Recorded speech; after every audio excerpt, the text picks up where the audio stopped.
if you're going to take the time to dress up and go to an audition and cut your hair and learn a script or learn a song, you should know who's in the room. And that's the thing I learned, that if I knew who the director was and I knew who the producer was and I knew who the choreographer was, when I'm in the audition, maybe a conversation happens where I say, oh, by the way, I love the way you directed Phantom of the Opera. And they're like, really? They like being that you know them. So you can create a conversation, because there's a lot of really great singers. It's all about maybe your relationships with each other. And I think that that's a really high mark.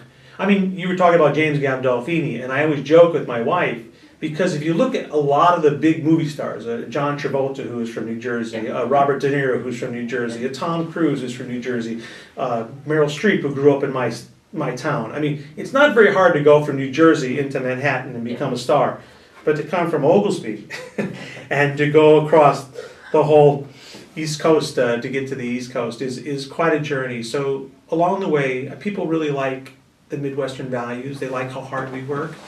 I've always heard that they trust us, and at the same time they believe in our talent. And I think, you have to get the right training. I went to the University of Illinois, which I'm going to visit tomorrow, which is great.